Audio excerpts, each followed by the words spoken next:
Selamat datang di channel ini cuy. Jangan lupa bantu subscribe ya. Kali ini alur cerita manhwa yang baru cuy. Mari kita mulai alur ceritanya. Di sebuah sekolahan di mana seorang guru menjelaskan sebuah mitos tentang beruang yang bisa berubah menjadi manusia. Bahkan ada pula sebuah harimau yang dijadikan ketua dalam klan mereka. Bahkan cerita mitos tersebut masih dibuat untuk pelajaran di sekolah. Tak lama waktu berlalu, jam pelajaran sudah selesai. Dan peran utama kali ini seorang siswa yang tertidur di dalam kelas yang bernama Hansen. Dia didatangi seorang cewek dan dibangunkan karena sudah waktunya pulang. Dengan berdiri, si cewek berkata, "Apa ada sesuatu yang terjadi? Matamu kelihatan tidak seperti biasanya." Dengan sedikit bingung, Hansen menjawab, "Aku juga tidak terlalu mengerti. Aku yakin itu bukan sesuatu yang mengerikan." Setelah mendengar perkataan Hansen, si cewek mengajaknya untuk pulang cuy. Karena mereka berpisah, Hansen mampir dulu ke sebuah swalayan. Dia mencoba membeli makanan untuk kucing. Ketika sedang memilih, Hansen melirik ke arah siswa cewek yang mengagumi karyawan kasir karena terlalu ganteng cuy. Si cewek yang sudah selesai belanja, dia membawanya ke kasir. Dan setelah semua sudah ditotal, Mas kasir berkata, "Jadi total semuanya 40.000 nyonya." Mendengar perkataan Mas kasir, si cewek malu-malu dan menjawab, "Jika tidak mengganggu, bisakah kamu memberikan nomor teleponmu?" Mas kasir merasa bingung. Dia mengatakan, "Ini sangat tiba-tiba. Aku tidak yakin bagaimana akan meresponnya." Hansen yang melihat mereka mengobrol langsung pergi cuy. Dengan melihat Mas kasir, Hansen berpikir, "Aku ingin tahu kapan itu bermula. Aku dulu tiba-tiba mendapatkan kemampuan untuk melihat makhluk hidup yang berdampingan dengan manusia. Meskipun aku tidak bisa mengatakan apa mereka sebenarnya, aku juga merasakan jika mereka melakukan dengan sebaik mungkin untuk menyembunyikan identitas mereka yang sepenuhnya dan hidup dengan damai di sekeliling manusia. Aku juga menyimpulkan kalau mereka adalah makhluk yang tidak akan menyakiti manusia lain. Tetapi itu tidak terlalu penting. Aku juga tidak peduli dengan mereka." Setelah Hansen sudah berjalan sedikit jauh, Mas kasir melihatnya dengan mata yang seram. Dia juga berkata, "Akhirnya, setelah sekian lama aku telah menemukannya." Kemudian setelah selesai belanja, Hansen langsung menghampiri kucing di pinggir jalan dan memberikan makanan tersebut. Ketika kucing lagi asik makan, tiba-tiba langsung meraung karena merasa ada yang datang. Ketika berada di hadapan Hansen, si cowok berkata, "Aku tidak bisa tidur nyenyak karena seekor kucing yang selalu bersuara di malam hari. Aku ingin tahu apa yang terjadi." Dengan rasa herannya, Hansen menjawab, "Apa maksudmu? Kita cukup jauh dari area perumahan. Seharusnya tidak ada yang bisa mendengarnya." Ketika Hansen mulai berdiri dan melihat wajah si cowok, Hansen mulai kaget cuy. Dengan rasa paniknya dia berkata, "Aku minta maaf. Aku akan berhati-hati mulai sekarang. Kalau begitu, aku akan pulang dulu." Ketika hendak pergi, si cowok mengeluarkan aura yang membuat tekanan menjadi berat. Dengan tatapan sinisnya, si cowok mengatakan, "Kau ternyata bisa melihat wujudku yang asli, bukan?" Hansen yang mendengarnya merasa terkejut cuy. Karena Hansen sudah berusaha untuk berpura-pura tidak ada hal yang aneh. Merasa situasi sangat berbahaya, Hansen mencoba kabur dari mereka. Tetapi si cowok yang melihatnya langsung mengulurkan tangannya. Bahkan hal yang tak terduga terjadi. Tangannya berubah menjadi ular dan seketika langsung menyerang ke arah Hansen. Walaupun sudah berusaha kabur, Hansen tetap terkena gigitan ular. Karena memiliki racun yang berbahaya, Hansen langsung terjatuh. Bahkan untuk bernafas saja sangat susah. Karena racun mulai menyebar, Dengan rasa paniknya Hansen berpikir, ini sangatlah sakit sekali. Kenapa hal ini terjadi padaku? Aku tidak melakukan hal yang jahat terhadap orang lain. Melihat Hansen yang sekarat, dengan rasa senangnya si cowok berkata, aku sudah memastikan untuk menggunakan racun yang lebih lemah dari biasanya. Meski begitu, itu tetap hanya membutuhkan beberapa menit sebelum mencapai jantungmu. Jadi kamu sebaiknya menunjukkan identitas aslimu jika ingin tetap hidup. Ketika nyawa di ujung tanduk dan sudah merasa putus asa, Hansen mencoba meminta tolong untuk diselamatkan Joe. Kemudian hal yang tak terduga terjadi. Muncul sebuah ledakan yang cukup besar. Bahkan dari ledakan tersebut membuat hempasan yang cukup kuat yang membuat si cowok dan yang lain kaget. Harimau mulai berjalan menuju ke arah Hansen. Dan seketika asap yang tebal mulai menghilang dan Hansen ditolong oleh harimau yang berubah menjadi seorang cowok berjubah. Siluman ular yang melihatnya berkata, memang benar perkataan si monyet kali ini. Teknik penyegelan kuno yang disembunyikan dalam tubuh manusia memang ada. Kita akhirnya bertemu, Tiger. Dengan menaruh Hansen, Tiger mengatakan, anak muda, aku berhutang padamu. Izinkan aku meminta maaf karena membuatmu merasa begitu kesakitan. Dan aku juga minta maaf untuk kali ini. Tapi bertahanlah sedikit lebih lama lagi karena aku akan membunuh mereka. Dan ini tidak akan lama. Kemudian tak butuh waktu yang lama, para siluman langsung mencoba menyerang Tiger. Tetapi dengan tangan kosong, Tiger dengan mudahnya bisa menghempaskan siluman ke tanah. Bahkan dampak dari serangan itu langsung membuatnya pingsan cuy. Kemudian siluman yang satunya juga berusaha membunuhnya dengan tangannya yang tajam, dengan melompat yang tinggi, kemudian langsung bersiap menyerang. Tetapi dalam waktu yang singkat, Tiger langsung meluncurkan tendangannya mengenai kepala siluman. Bahkan dari serangan tersebut bisa membuatnya terpental cukup jauh. Melihat semua temannya kalah, siluman ular langsung menyerang Tiger. Dengan rasa percaya dirinya, siluman berkata, meskipun aku tidak bisa membunuhmu, tapi aku yakin aku bisa melumpuhkanmu dengan racunku ini. Tetapi serangan yang diluncurkan bahkan tidak mengenainya cuy. Dengan gampangnya Tiger bisa menangkap semua ularnya. Kemudian dengan kuat, ularnya langsung ditarik yang membuat siluman langsung ketarik maju ke depan. Dengan kecepatannya, Tiger langsung menyerang dengan cakar tajamnya. Tetapi dari serangan tersebut tidak membuat siluman terbunuh, tetapi malah berhasil meloloskan diri dengan cara berpisah menjadi satu persatu. Setelah pertarungan selesai, Tiger langsung menghampiri Hansen dan membawanya pulang. Kemudian pada keesokan harinya, Hansen mulai sadar cuy. Ketika baru membuka matanya, Tiger langsung meminta makanan dan terpaksa Hansen membuat masakan untuknya. Ketika sudah matang dan hampir diberikan, Tiger malah makan makanan kucing. Dengan rasa herannya Hansen berkata, kenapa kau memakan itu? Aku sudah membuat makanan untukmu. Bahkan dengan bertengkar dengan kucing, Tiger menjawab, kenapa tidak? Ini enak kok. Kenapa kau bawa kucing ini kemari? Dia cuma menghabiskan makanan saja.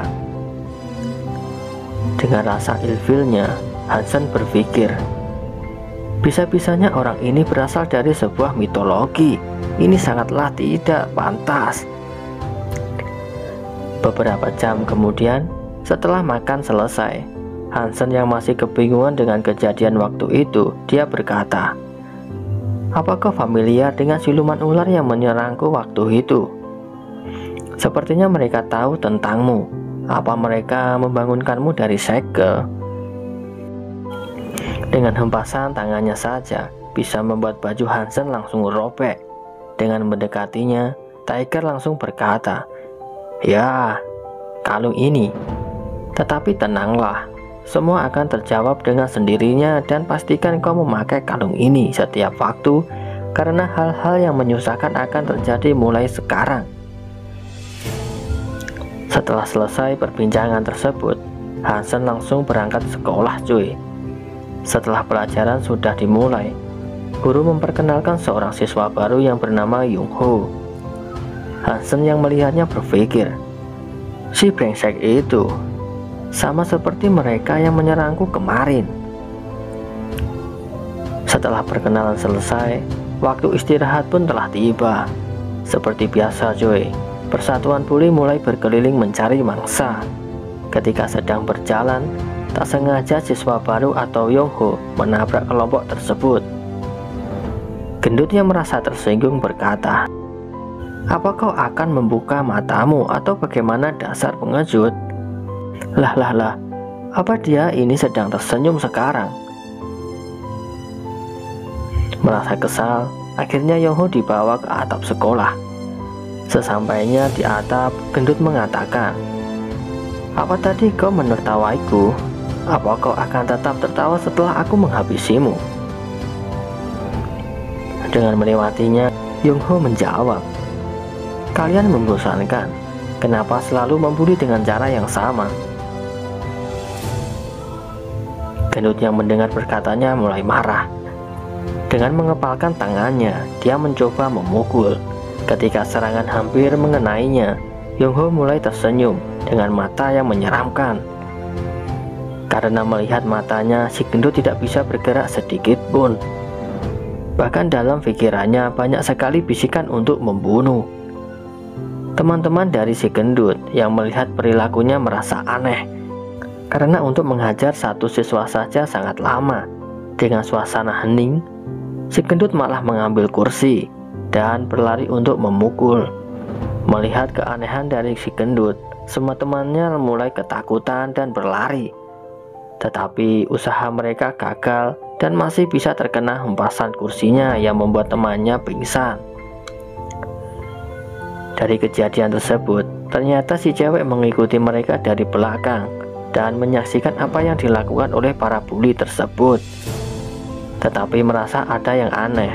Kemudian si cewek turun dan dengan terburu-buru menghampiri Hansen untuk memberitahu tentang apa yang terjadi di atap.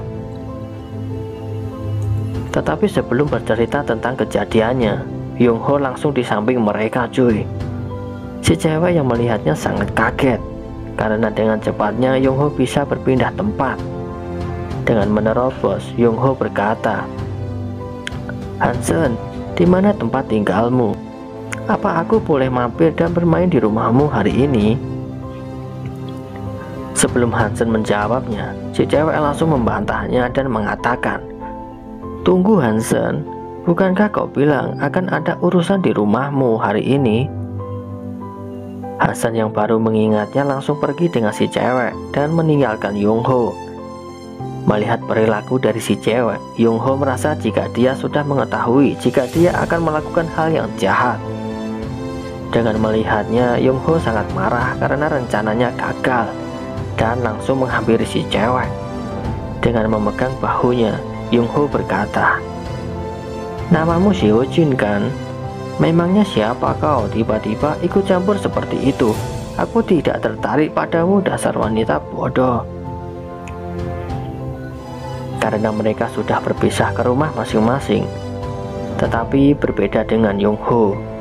Dengan kekuatan pengendali pikiran, si cewek bisa sangat patuh menuruti perintahnya. Bahkan Yongho membuat si cewek berdiri di pinggir gedung yang tinggi. Dengan rasa takutnya, si cewek berkata, "Hansen, tolong selamatkan aku. Sepertinya hari ini aku akan mati. Jadi cepatlah datang." Yongho yang melihatnya merasa senang cuy. Dengan tersenyum, Yongho mulai mendekat dan mencoba mendorong. Tetapi datang om-om dan langsung berteriak, "Apa yang kau lakukan? Itu bukan anak yang kami mau." Sebelum Yongho menjawab, Hansen sudah datang. Dengan rasa paniknya, si cewek langsung menangis karena kehadirannya. Kemudian si cewek berkata, "Hansen, tubuhku tidak mendengarkanku. Yung Ho yang melakukan ini dan dia telah mengendalikanku.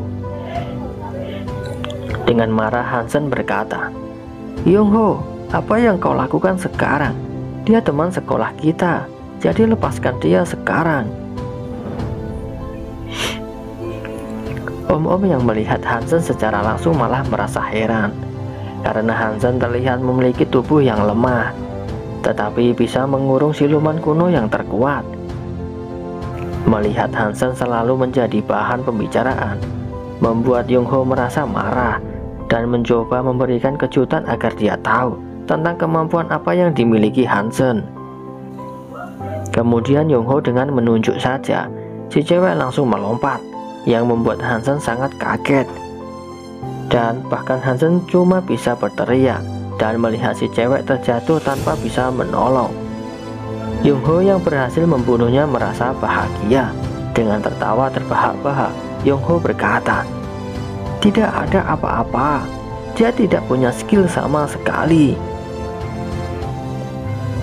Om-om yang melihat kegilaan Yung Ho menjawab, bocah nakal, kau sangat gila. Kita seharusnya tidak mempercayainya dan membiarkan trik kecil ini mengamuk. Dengan marahnya Yung Ho menjawab, trik kecil, apa maksudmu? Aku sudah muak dengan cara kalian merendahkanku sejak saat kalian memperkerjakanku. Tapi aku mengambilnya karena aku penasaran dengan jangkrik macam apa dia ini. Tapi dia tidak punya skill sama sekali. Hansen yang mendengar perkataannya mencoba memukul. Tetapi dengan skill Yung Ho saja, Hansen tidak bisa menyentuhnya. Ketika Yung Ho ingin membunuh, Om-om langsung melarangnya dan berkata, hentikan, kau tidak boleh melukai anak itu. Dengan tatapan marah, Yung Ho menjawab, kalau kau sayang nyawamu, jangan menyuruh-nyuruhku. Menurutmu berapa lama aku bisa bermain-main dengan orang selevel sepertimu? Kau bahkan cuma buang-buang waktu saja. Bahkan dengan memutar tangannya, kepala Om-om langsung berputar. Dengan meremukkan semua persendian dan tulang-tulangnya, Om-om itu langsung dibanting yang membuatnya langsung terbunuh. Dengan melihat ke arah Hansen, Yung Ho langsung menyerangnya dengan cara mencekik dari jauh dan membuatnya susah untuk bernafas. Dengan percaya dirinya, Yung Ho mengatakan, sekarang giliranmu, dan bersiaplah karena aku akan mengirimmu di sebelah tumpukan sampah itu. Tetapi hal yang tak terduga terjadi, cuy. Mayat Om-om mengeluarkan asap hitam yang menuju ke arah Hansen, yang membuat Yung Ho terkejut karena Hansen merupakan siluman yang berbeda dari yang lain. Dengan menyerap skill mayat tersebut, aura yang dikeluarkan sangat kuat. Bahkan Hansen merasa jika kekuatannya sangat meluap. Kemudian dengan mengepalkan tangannya, Hansen mencoba memukulnya. Ketika serangan belum mengenainya, Yung Ho malah mengeluarkan darah karena kekuatannya belum cukup untuk mengendalikan Hansen. Bahkan dari kegagalan itu menyebabkan tubuhnya terluka. Hansen juga mampu meniru skill yang dimiliki Yung Ho untuk menyerang tanpa menyentuh. Dengan memegang baju Yung Ho, Hansen berkata, kenapa kau melakukan itu kepada teman kita sendiri? Aku tidak akan memaafkanmu. Dengan tersenyum, Yung Ho malah menjawab, maaf, jadi kau pikir kau sudah menang? Jangan membohongi dirimu sendiri. Kau tidak menang karena kau tidak bisa melakukan apa-apa saat temanmu mati. Hansen yang marah langsung memukulnya, cuy. Bahkan dari serangan tersebut membuat Yung Ho terpental dan menghantam ke dinding. Tak habis dari situ saja, cuy. Hansen langsung melompat dan mencoba menyerangnya kembali. Dan pukulan yang langsung terkena kepalanya. Bahkan dinding saja bisa hancur yang membuat Yung Ho langsung jatuh dari gedung. Dengan melihatnya dari atas, Hansen berhasil membalaskan dendamnya. Kemudian dari mayatnya Yung Ho keluar asap hitam yang menuju ke arah Hansen. Bahkan asapnya selalu mengikuti Hansen walau dia terus menghindar. Seperti itulah video kali ini, cuy. Seperti apa nantinya jika dia mampu menyerap seseorang yang sangat kuat nantinya. Simak video selanjutnya. Make a big noise playing in the street. Gonna be a big man someday. You got mud on your face, you big disgrace.